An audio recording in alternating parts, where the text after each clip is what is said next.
Hey, Samantha. Hey, Mary. Hi, Miss Sparks. How are y'all this morning? Tired. Amen. Same.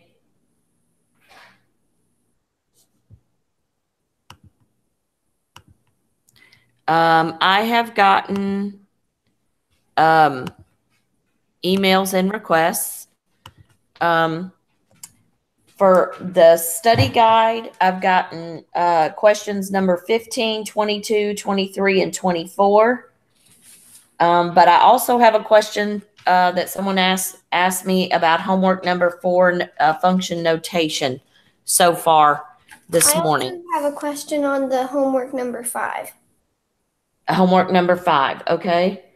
I'm writing them down to make sure I cover all of them, and that I get all of them loaded. I have a couple questions on the study guide as well. Okay, could I get those from you? Yeah. Number 10. Number 10, and what other one? Because I have 13. 22, 23, 24, 15. So you have 10 and 13? Yes. Oh, there's my dog. I forgot to put her out.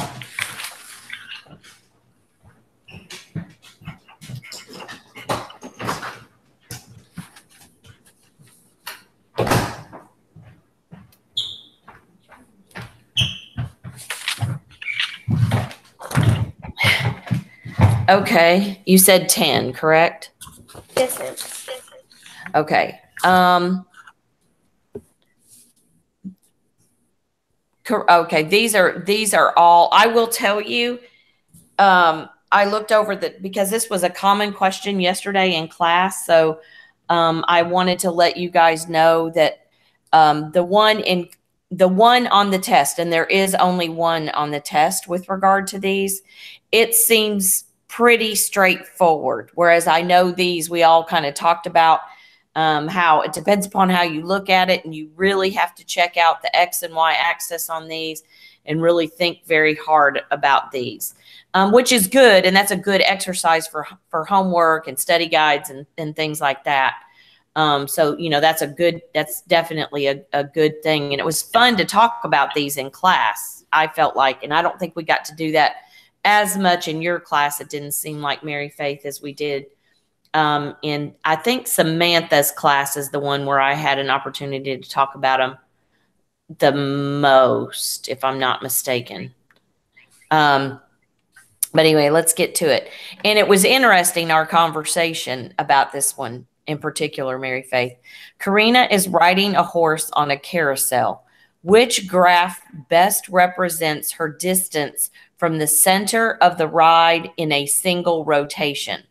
So you have to pick up on a lot of things here because, I was, what we're thinking about a carousel, when you envision it, you're thinking about it, first of all, going in a circle. And second of all, those horses go up and down, right? So we were talking about the fact that, is it asking from top to bottom or is it asking around? But I think when I went back and really looked at this, when it says distance from center, and then the main focus, Mary Faith, that you really have to think about, I think the second hint is not just center, but single rotation. So it's actually, talking about the fact that a carousel is a circle. Mm-hmm. So it's actually B on this one because it's distance from the center. Most carousels, the horse is only going up and down. It's never really going in and out, except for those, what is that, the tilt-a-whirl at the fair? That's one that kind of goes around and it kind of shoots you out too. But I think we're making an assumption this is a normal carousel because of A, the horse, and B, the rotation piece. So okay. I think it's thinking about that horse isn't moving out from center. It's just stationary where it is. It is, however, going up and down. Does all that make sense? Yes. Okay, good. We had a good discussion, I feel like. I think it was my fourth period class about that. These are all ones that cause great, good discussion, I guess. But for 10, 11, and 12, the answers were B, B, and A. Wait, number 12 was B or A? Yes, ma'am. And once again, this was another discussion. If you look at the y-axis and you look at the x-axis, well, the y-axis is distance. Wait, is the answer B or A? For that one, it is A. What? And yes. And I know this one threw me off too, because, and that's exactly, and what the other thing I talked about, Mary Faith, is these types of questions are very ACT-like. So it's good that we're having an opportunity to have good discussions, and I'm glad that you asked a question about these. So let's talk about it for just a minute. Mitch went for a hike, and he got halfway up the mountain and realized he had dropped his compass. He turned around and walked back, and he found the compass at the point he had started the hike. He picked it up and then hiked to the top of the mountain. Which graph best represents the total distance he hiked? So, you're kind of caught off guard because graph B it emulates his elevation, really. Do you know what I'm saying? Yeah. It emulates him walking up the mountain and then walking down the mountain because he found his compass exactly where he started, and now he's walking back up the mountain again. So it represents an elevation as opposed to distance, and it's only distance and time. So the thing about it is his distance has remained, it has remained like it remains constant in the fact that it's continually increasing because he's never stopped walking. He just backtracked on his walk, but his distance is always going up. Okay. Does that make sense now? Yes. And I really do want to say the one on the test is a bit more straightforward than these. I would say it's a little more like 11. It's not exactly like that, but a little more like that. How coffee gradually cools off, and then if it cools to room temperature, obviously the room temperature stays pretty much the same, kind of, depending. But those are really great questions. Do you understand all of those now at this point? Yeah, Mary Faith? Do you feel better about that? Okay. All right. Okay. We talked about 10. I think the next one that I have in order, kind of in going along, is number 13. Is the next question. And you were supposed to complete the table and then graph the function. So first of all, what you want to do on number 13 then is you are going to plug in all of your X values to find out your Y values. Oh.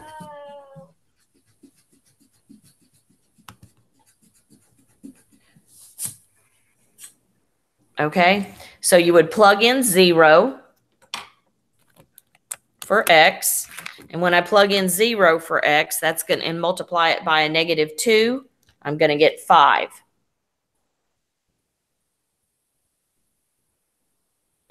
And if I plug in a negative, or if I plug in a 1 and I multiply that by a -2, I have -2 plus 5. So that's going to give me a 3. And if the next one I'm going to plug in is I'm going to plug in a 3, and that's going to give me a -6, and -6 plus 5 is -1. And if I plug in a 5 and multiply that by a -2, I'm going to get -10 plus 5. That's going to give me 5. So I have 0, 5, 1, 2, 1, 2, 3, 4, 5. Oops, that's not a very good dot. And then I have 1, 3. 1, 1, 2, 3. Then I have 3, negative 1. 1, 2, 3. And then I have 5, 5. 1, 2, 3, 4, 5. Shouldn't it be 5, negative 5?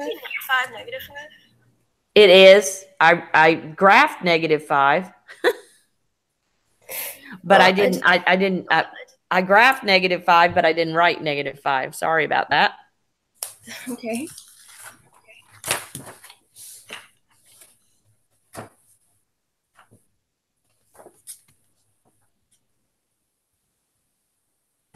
So that's how you do those.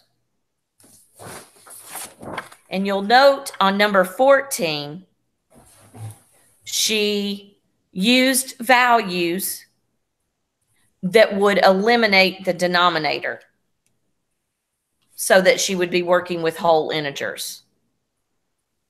And that's always a good idea when graphing a line that has a slope, which technically that is going to be your slope. And we're going to be talking about that in the next unit. But when you're multiplying something by a fraction, it's always best to multiply it by something that is a multiple of the denominator. So it makes the answer a little easier. The next one that I have been emailed about or that has been requested, and if there's one before that, please let me know. The next one, see, I have 10, I have 13, and the next one I've been asked about is number 15. And this one, find the range of the function y equals 3/4 x plus 17. So it's just another way of stating something very similar to number 13 and 14, where you're substituting the values of the domain, whereas here we were substituting the values that we were given in an XY table, but that the X's are always the domain. So that concept is pretty much the same, except we're not going to be graphing. We're only going to be coming up with a set of answers for this problem. Okay? And that set will be the range.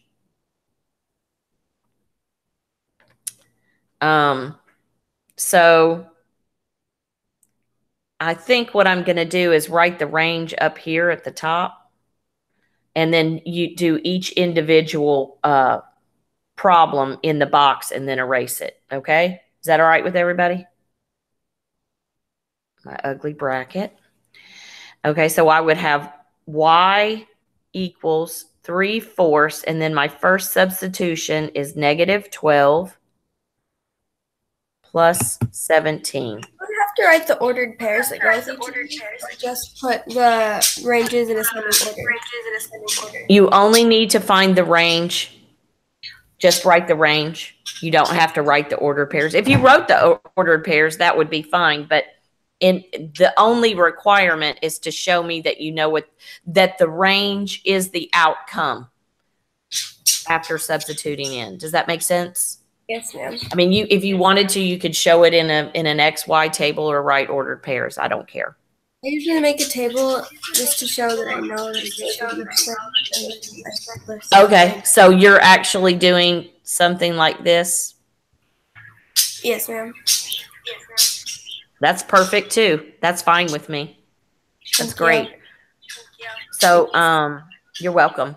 So you're going to simplify before you multiply, and 4 goes into negative 12 with negative 3 left, and 3 times negative 3 is negative 9 plus 17, and negative 9 plus 17 is positive 8. So 8 is my first value in my range.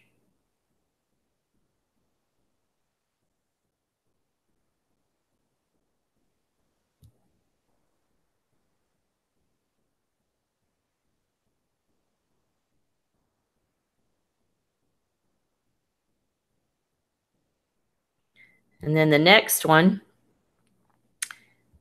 3/4 times negative 4 plus 17.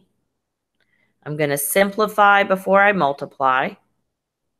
And 4 goes into negative 4. Negative 1 times. 3 times negative 1 is negative 3 plus 17. And that's going to give me 14. So it would be negative 4, 14.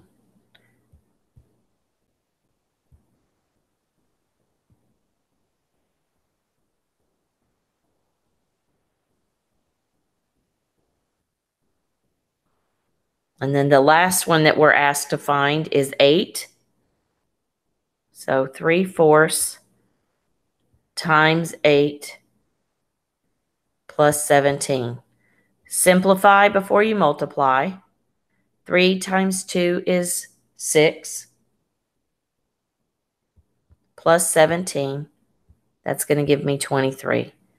So my last number for my range in this set is 23. And if I was making an XY table, it would look like that. So pretty much the 13, 14, 15, 16 are all very, very similar to one another. It's just a different way of approaching the same concept. It's all along the concept of substituting values within an equation, and understanding that your X values are the domain and your Y values are the range. And then how those ordered pairs can be graphed or put in an XY table, how you can determine whether they're functions or just a relation. So it's all kind of the same concept, or actually the same concept with a different approach. Hey, could you do number 16? Number 16. Yes, please. Yes. Yes, please. I sure can.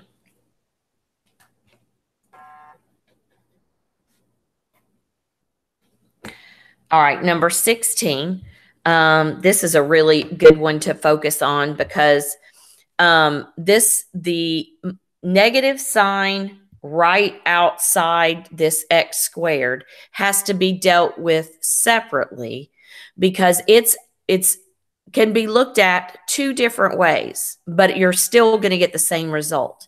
You can look at that negative sign as saying what is the opposite of x squared, or you can see it as a -1 times x squared. And remembering that PEMDAS tells us we have to deal with exponents before we deal with multiplication. So I've got y equals the opposite, or -1 times -5 squared. That's our first value, minus 3 times -5. So the next line would be y equals the opposite, and -5 squared is a positive 25. And -3 times -5 is a positive 15. So the opposite of 25, which is -25, plus 15. So that's going to be a -10. So my range, my first value in my range is -10. And if you're doing an XY chart, that's going to be -5, -10.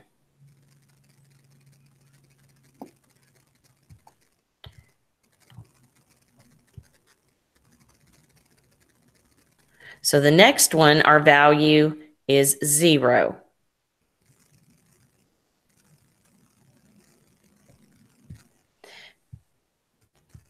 And 0 squared is 0, and the opposite of 0 is 0.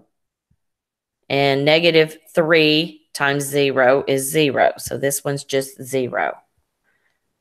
So it's 0, 0.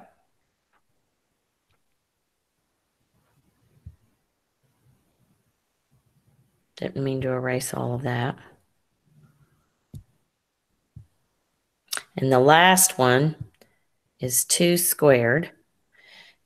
So the opposite of 2 squared is 4. Minus 3 times 2 is going to be a minus 6. So the opposite of 4 is negative 4. So you have negative 4 minus 6, which is negative 10. So we have, so we don't even really have to write that negative 10 again. Because we don't have to write well, I guess it would be a good idea to, well, no, because I'm trying to also teach you don't have to write repeats for that range. So you really would only have to write negative 10 once. Oh. But if you wrote it twice on this particular one, I would understand. I would understand why, but you don't have to. But if you were doing an XY chart, you would definitely want to show me that you knew that. But your range is technically negative 10 and 0. But remember, you need to show me your work, so I would also see that on your work page. Is all that making sense to you guys? Do you guys have any questions about that? And writing the range, writing the XY table, what you would have to write, any of that? Any questions there?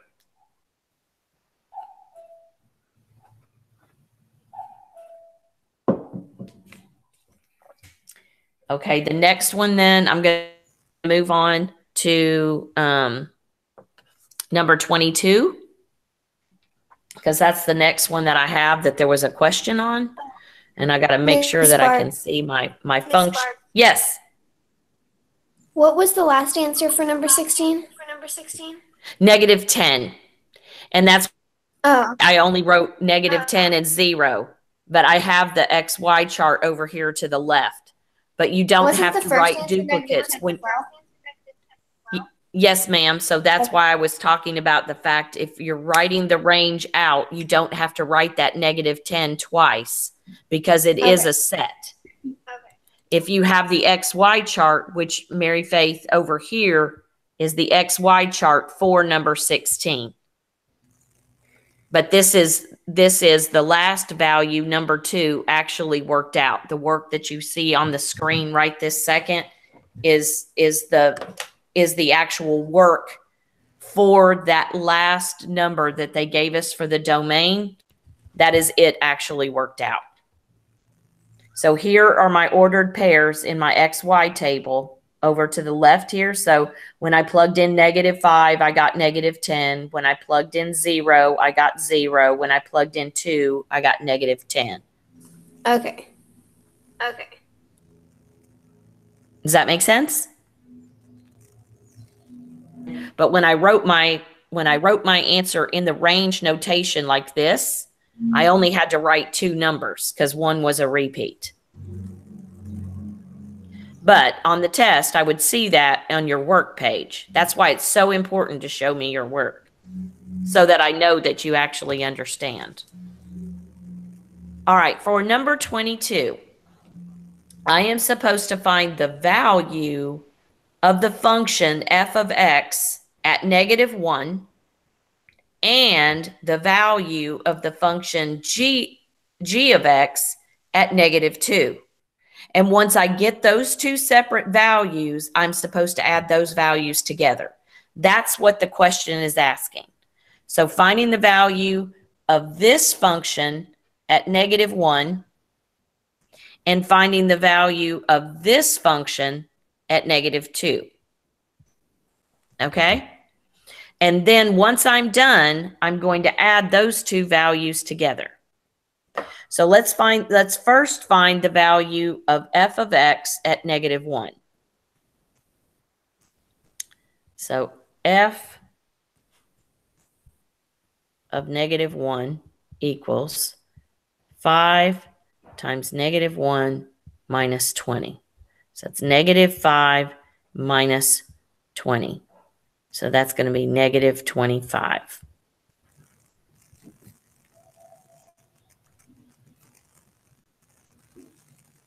Then the next one that I'm supposed to do is g of negative 2.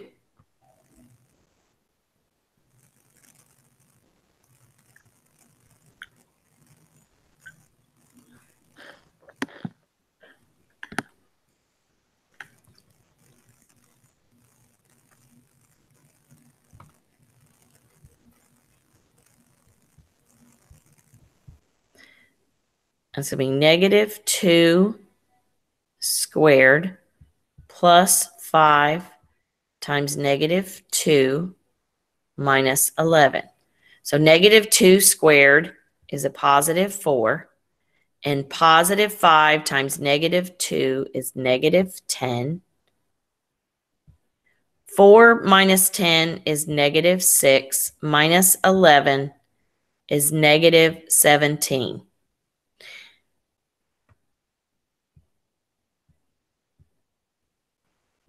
So now what I'm going to do is take the value of f at negative 1, which is negative 25.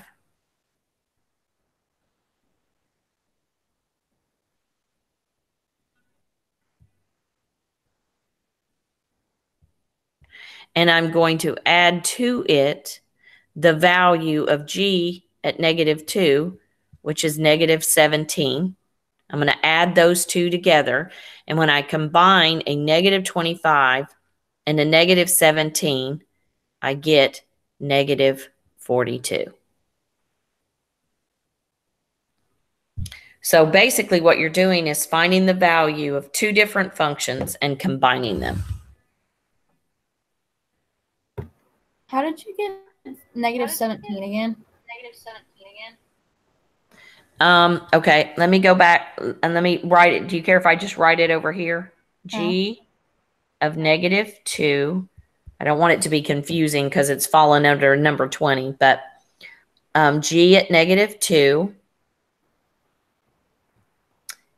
is going to be negative 2 squared plus 5 times negative 2 minus 11. So negative 2 squared is a positive 4. And a positive 5 times a negative 2 is a negative 10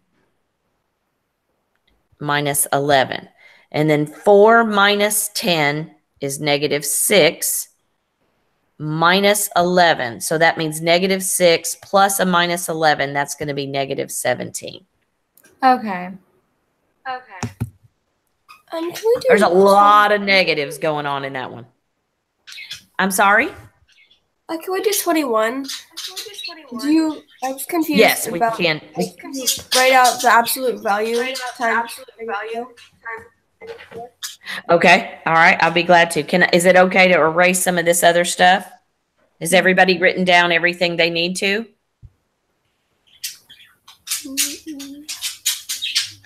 Okay. Oops. I think I'm going to leave at least the answer of this one here. And we're doing 21. Is that correct? Miss Sparks, after you do number 21, can you do 23? Yes, I have that one written down. Okay. I sure do. I will. I've got that, Mary Faith. Thank you for asking. And I'm working on 21. All right. So on this one, we're going to plug in. We've got to find the value of h at negative 13. So I'm going to do my work here first. So h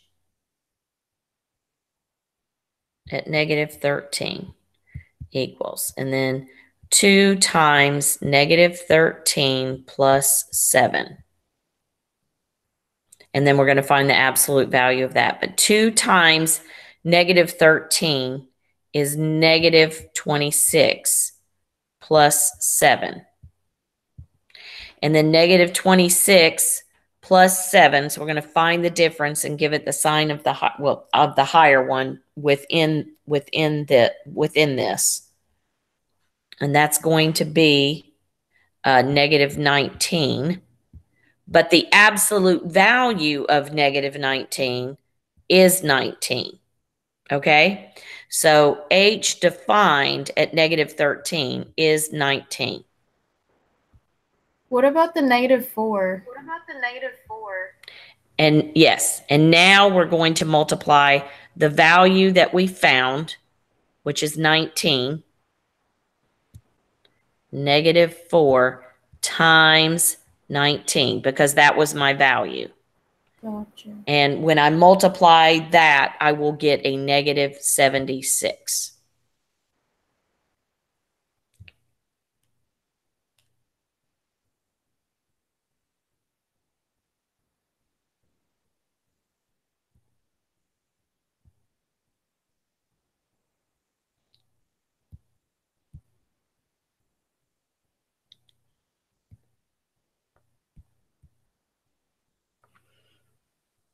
Okay, number 23.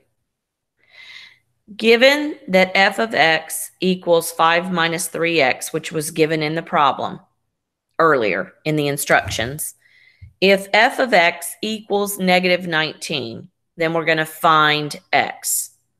So what it's telling us is the result, or the y value, because remember f of x is really a fancy y. It's telling us that f of x equals negative 19. So I'm going to do f negative 19 equals 5 minus 3x.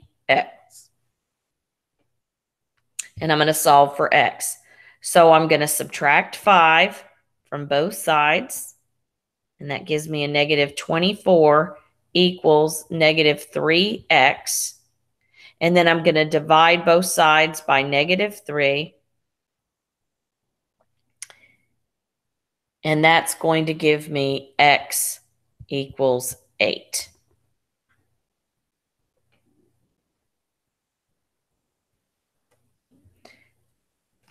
I was also asked to do number 24.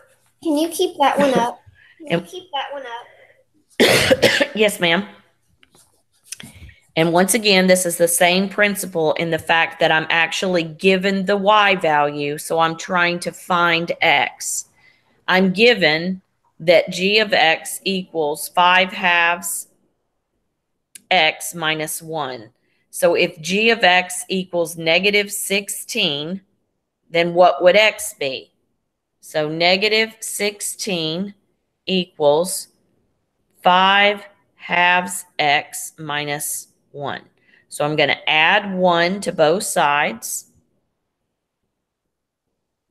And that's going to give me a negative 15 here.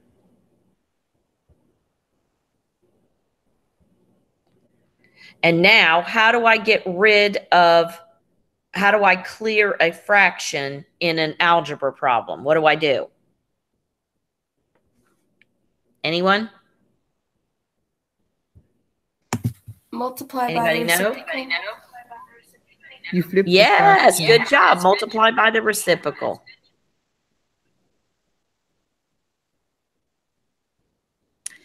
So it clears it from this side. And here we're going to simplify before we multiply. And 5 goes into negative 15, negative 3 times. And 2 times negative 3 is negative 6 equals x. That's kind of messy there. Sorry about that, guys.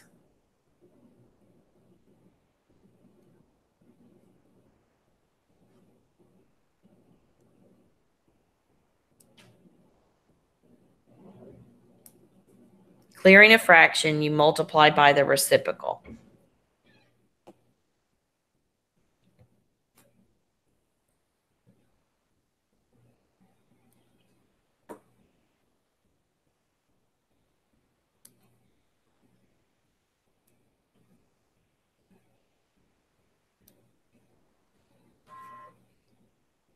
Are there any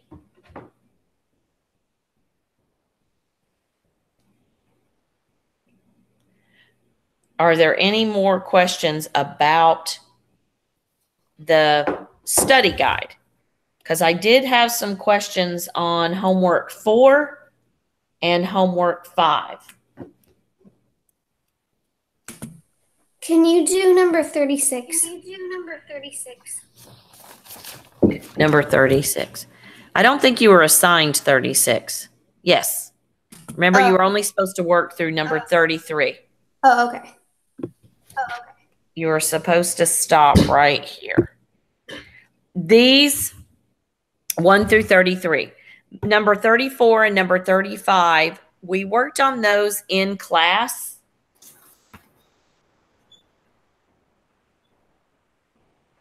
Can you work out Let's see. 33?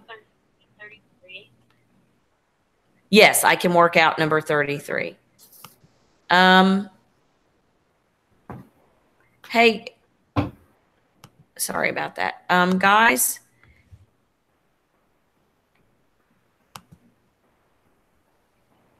we need to make sure that we're not randomly hitting buttons during math lab too, because people are getting kicked off. Does anybody know how that's happening?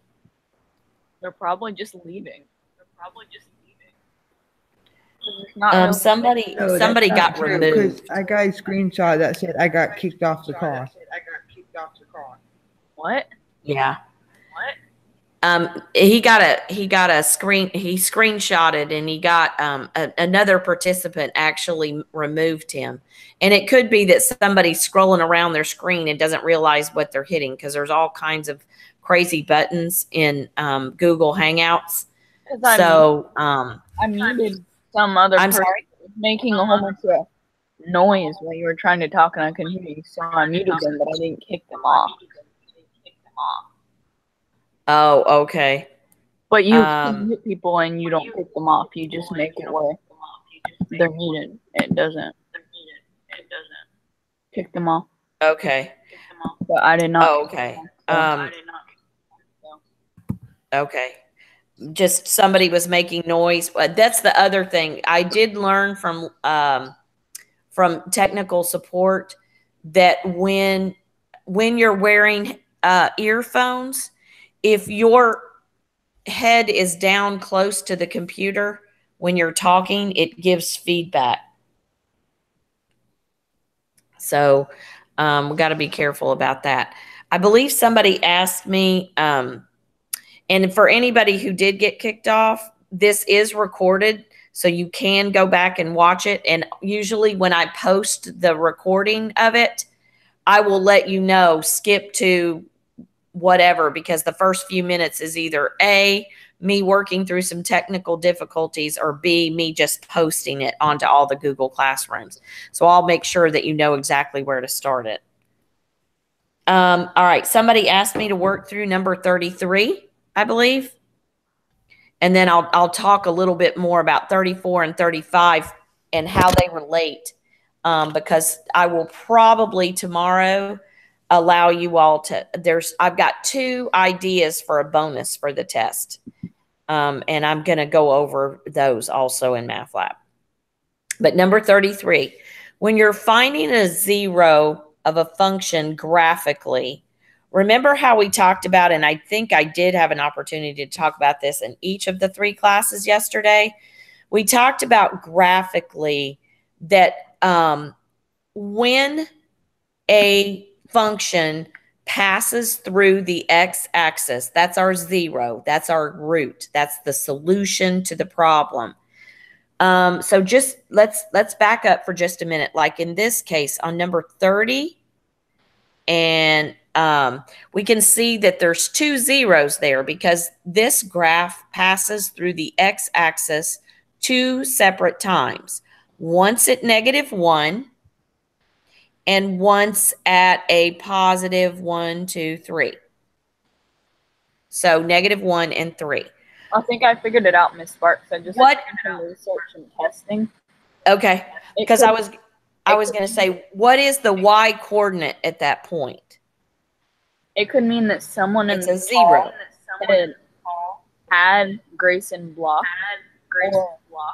or someone had someone blocked. That's the only way. Because what I did is I went on my phone and gave myself the link to the call, and I tried to join. Yes.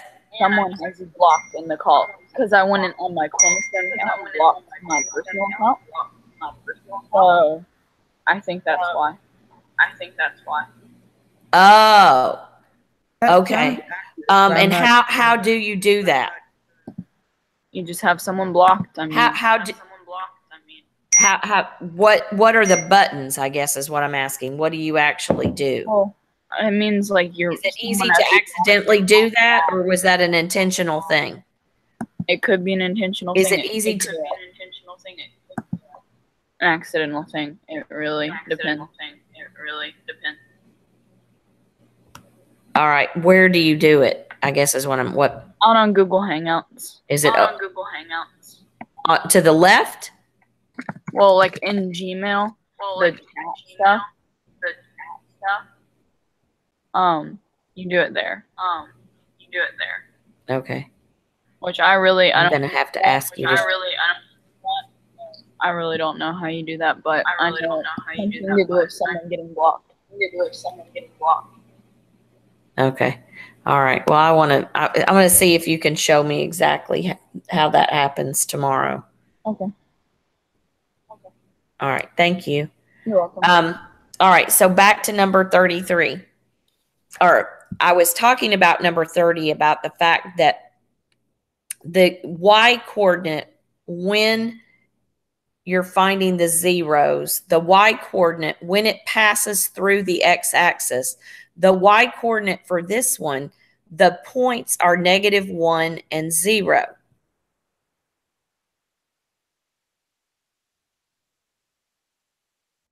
Zero graphically, what you want to do is you will know that this number right here, that's the y coordinate.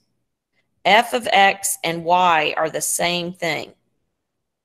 So I want to find out where the y equals 0. So I'm going to plug in 0 for the f of x. And then I'm going to solve for x. So when it says find the 0 algebraically, what you're doing is plugging in a 0 for the f of x and finding x. So I'm going to add 10 to both sides. And that gives me 10 equals -2/3. Well, help me, Jesus, to be able to write. There we go. All right, -2/3 x. All right, once again, how do we clear a fraction in an algebra problem? Multiply by the reciprocal. Multiply. Yes, good job. We multiply by the reciprocal. So we're going to multiply both sides by -3/2.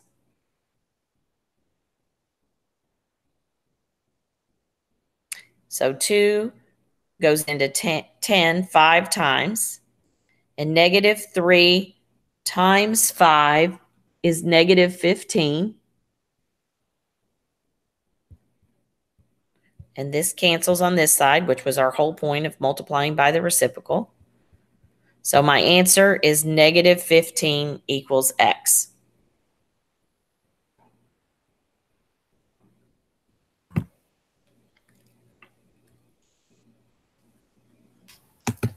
For the zeros, do we need to write the ordered pairs? No, if you just, when you're doing, are you talking about on 29? If you Yes, do we need to write -1, 0, and 3, 0? No, you do not have to do that. If you just give me this, I will be very happy. Will you accept either? Yes, ma'am. Thank you. I will absolutely accept either. And one of the reasons that I will definitely accept either is because I'm hoping that that drives the point home for number 32 and 33, where you're actually plugging in the 0 for the f of x and finding x. I have a question for number 8. If you can't hear it, Oh, Miss Sparks, do we have to do 34 and 35 on this sheet? Yeah, you only had to do 32 and through 33. Okay. I'm sorry, but could So you do number I don't 24 think your again? class got told that. Number 34 and 35 are the ones where you have to do it graphically. So you would have to use Desmos or a graphing calculator, and you're not going to be allowed to use your devices during the test. But basically, if I put it up on the board, like I might graph something for you guys tomorrow. So essentially, Mary Faith, what would happen is if you put number 34 or you put number 35 into your graphing calculator, you would come up with a graph that would look like 30 or 31, and you would just tell me where it crossed the x-axis. Basically, the test part, or what they're trying to get you to do conceptually, is to be able to graph 34 and 35 for you to be able to put them into a graphing calculator or a graphing app, which Desmos is a graphing app, and be able to determine where that graph crosses the x-axis. Okay, So if you can do what we write in 29, that little 30, and box? you don't have to write anything Okay. because you're only assigned 1 through 33. Okay. Could you please do number 24? Because I can't figure it out. Do number 24. I did it. I Okay, think thank it's you. up there. That helps. Can you see it? Yeah. It might have been when you were kicked off, honey. Do you want me to redo it? I guess so, if you don't mind. I don't mind at all. I'm sorry you got kicked off. It's fine. How many do you think you missed? I don't know. I wasn't kicked off for very long. Okay.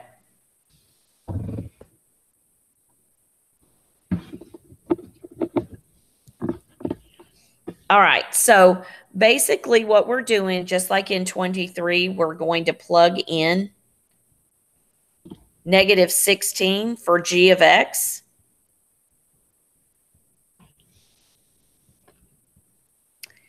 And and then solve for x. And you're going to add 1 to both sides. And that's going to give you a -15 on this side. And you're going to have 5/2 x on this side. And you clear a fraction by multiplying by the reciprocal. So in whatever you do to one side of an equation, you have to do to the other. So it cancels here. So you're left with x. And over here, you're going to simplify before you multiply. And 5 goes into -15, -3 times. And now you're going to multiply 2 times -3, which gives you a -6. So your answer is x equals -6. Thank you. Uh-huh. All right. The next, I know I have some questions. Is there any more questions on the study guide? I have a question for number 8. Number 8.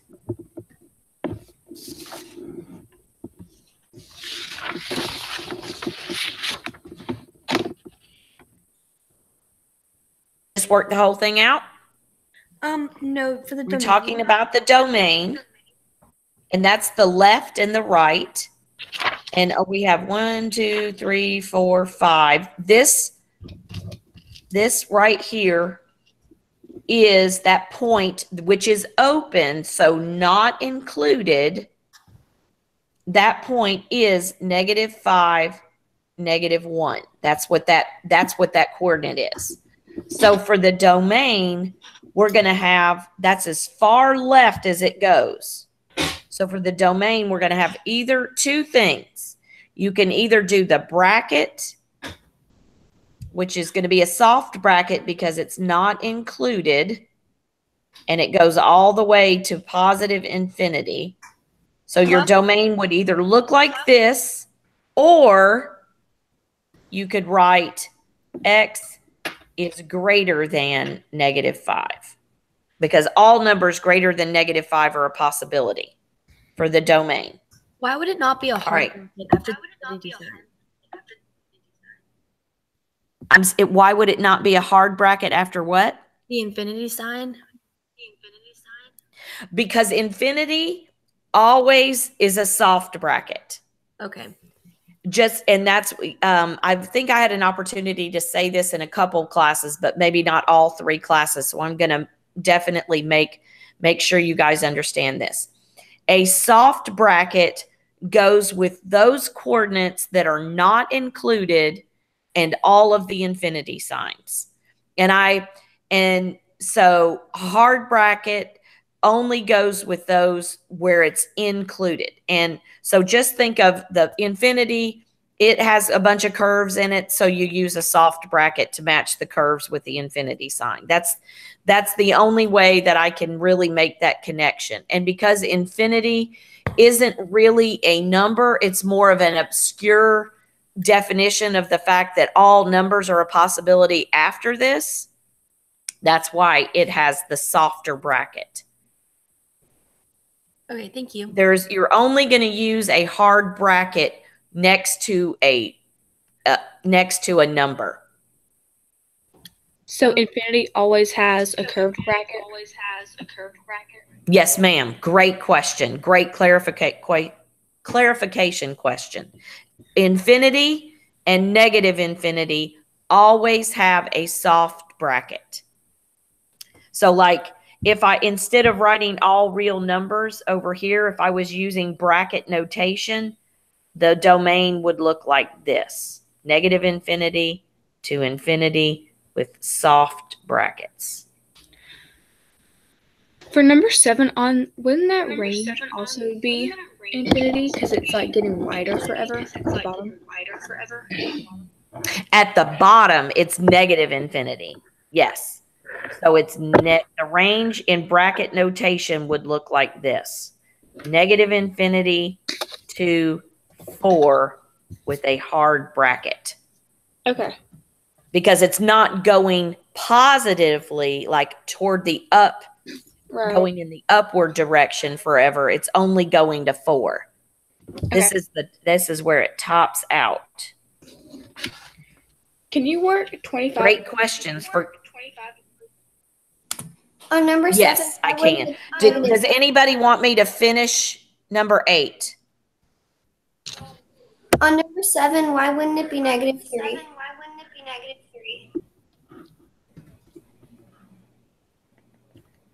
For what, honey? Range negative infinity to -3. Why wouldn't it be that? Because that's not the tallest point. Oh, okay. That is a point on the graph, but it's not the tallest. You're looking for the tallest and the bottom, the top and the bottom. And you want to go to the very tip top when you're dealing with range. That's your up. So does that make sense? Yes. Okay, good.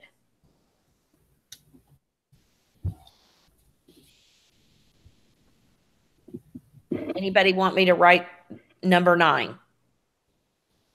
Everybody good on that one? Mm-hmm. Okay. What was the next? Somebody had a question on the 20-somethings, and I didn't hear the last digit. 25 and 27.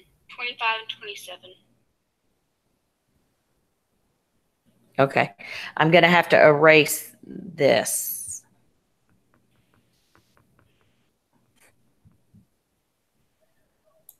Okay, number 25.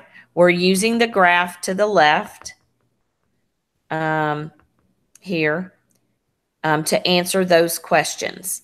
And this is kind of referencing back to ordered pairs. So what it's telling us, f of -6. So what it's asking us is, what is the y value when x is -6.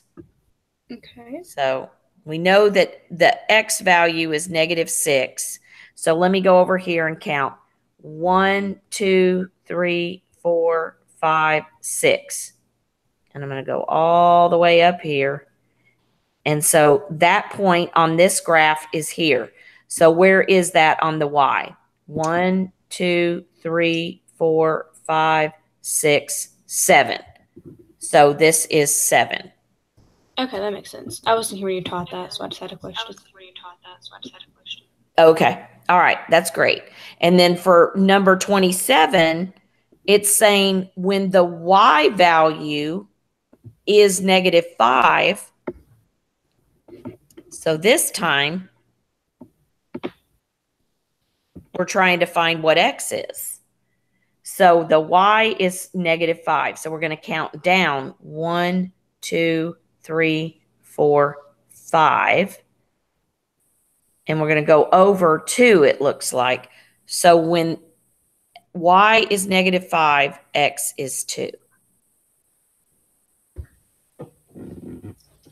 Okay. All right. Any more questions on the study guide? Because I know that somebody has questions on homework 5, and I had somebody email me with questions on homework 4.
For homework number 5, what was the numbers for those questions? What were the numbers for the questions? Numbers. Basically just 13 and 14.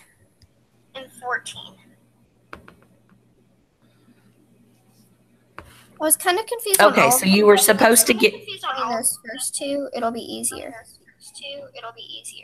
Okay, on number 13 through 18, you were supposed to do those on Desmos. We were doing that in class. Did you get to that part? No.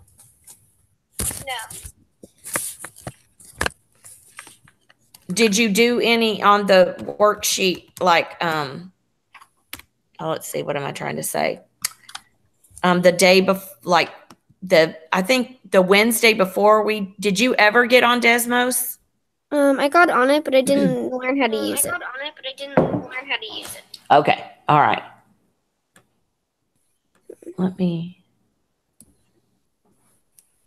Can you read me the problem exactly? Yeah. F of x. Okay. Equals x squared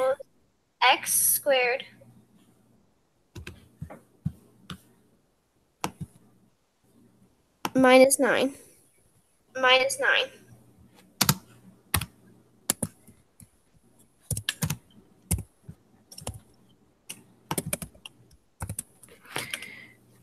So what you would do, Mary Faith, is look at where, once you plugged it in, all right, you're going to look at where it crosses the x-axis, just like we did in the rest of the problems.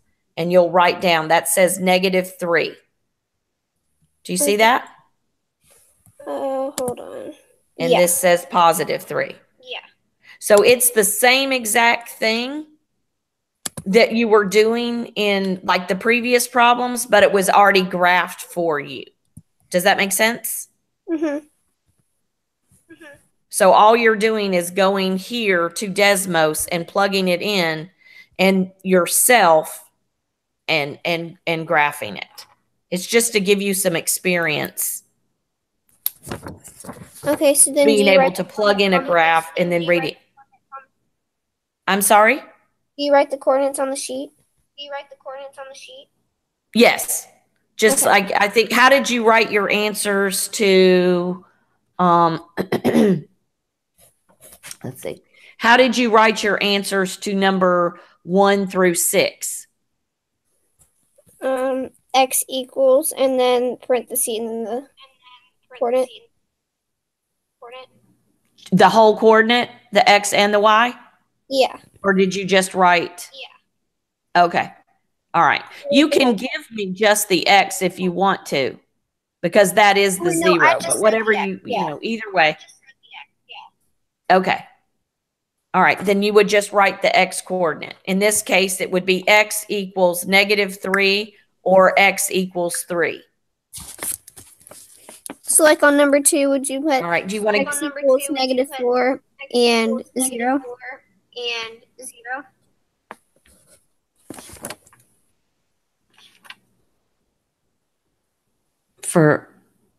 for number which one?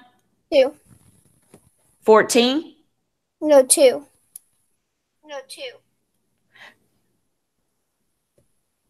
Oh, yes. X equals 0 or X equals -4. Yes. I'm sorry. Would you put parentheses on that? No, you don't have to. You can just write X equals because it's asking you for the zeros. If you're going to give me parentheses, then you would have to do something like 0, 0, showing me that you know the coordinate for one of the 0 places that it crosses that. You see what I'm saying? Yeah. When it's asking for the 0, it's technically only asking for the X coordinate. Okay. All right. Is that clarifying some things for you on homework number 5? Because I do have questions that have been emailed to me on homework number 4. Anything else on homework number 5? Also, by the way, Mary Faith, the ones that we just covered, when I did that in Desmos, that's going to be a bonus question on the quiz or the test. That is not going to be one you're going to be expected to do because y'all are not allowed to use your devices or the graphing calculators for the test. So I will not expect you to know that. I'm glad that you asked the question because it's good to have the knowledge. But basically, once I graph it for you, it really becomes like questions numbers 1 through 6 on that homework. Does that make sense? Yeah. Okay. Any more questions on homework 5 or the study guide? Because now I'm going to go over the questions for homework number 4. And those questions were number 22 and number 23 for homework number 4.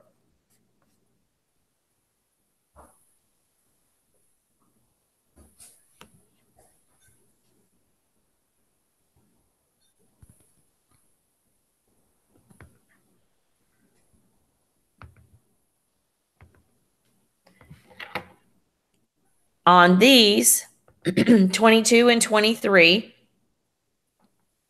we're actually given the answer, or we're told that P of X equals 13. So that means we're going to plug it in, and that's going to be 13 equals X plus 7 over 3. And remember, when working algebraic problems, you're going to work PEMDAS in reverse. And this x plus 7 is actually a grouping because it is on top of a fraction bar. So you're going to deal with it last. So we're going to, before we deal with the multiplication. So in order to get rid of this division down here, because all of that is being divided by 3, you're going to multiply both sides by 3.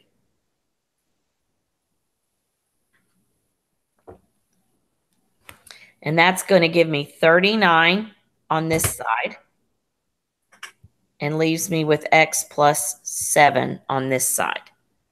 And now I'm going to subtract 7 from both sides. And my final answer is 32 equals x.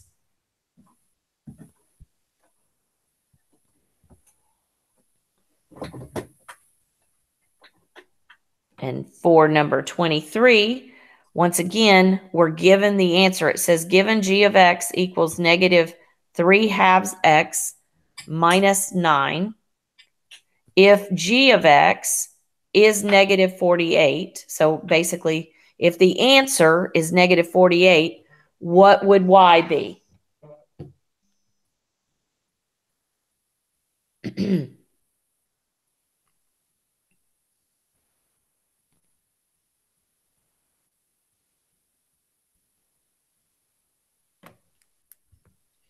So I have negative 48 equals negative 3/2 x minus 9. So I'm solving for x, so I'm going to add 9 to both sides.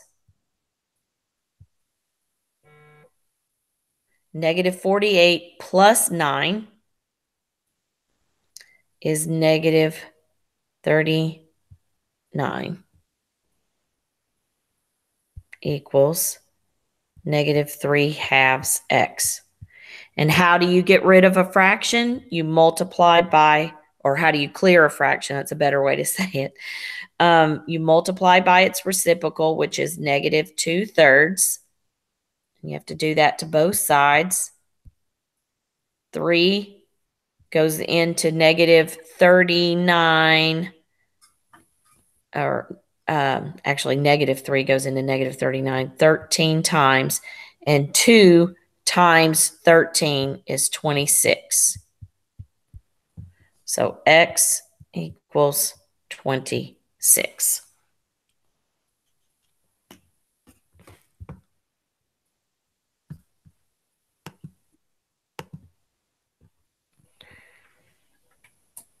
Are there any other questions about homework 4, homework 5, any of the other worksheets, about the study guide, any of that? How long is the test? Great question. Hold on just 1 minute.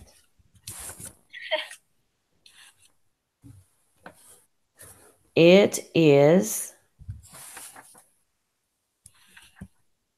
I mean, you could pull up the test and I could find out for myself.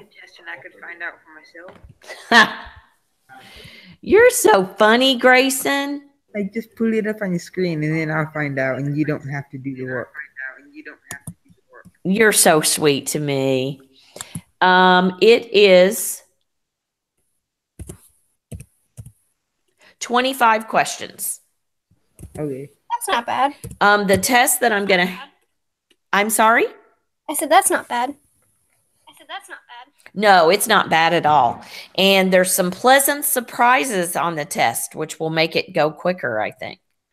So, and then there will be 2 bonuses. So,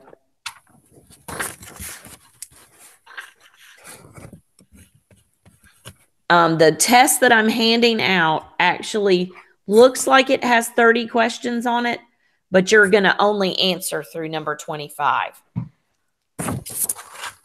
Okay.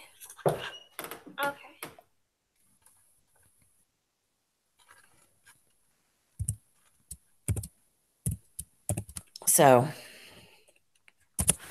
any other questions? I don't think so because it's just 2 people on here. Okay.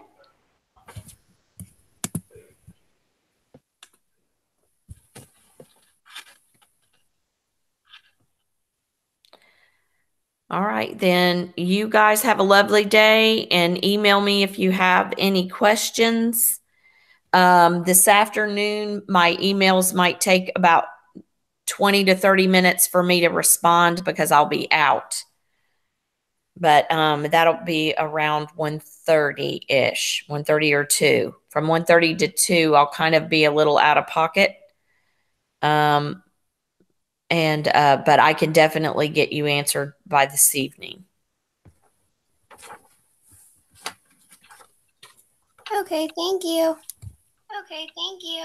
You're welcome. Have a blessed day. You too.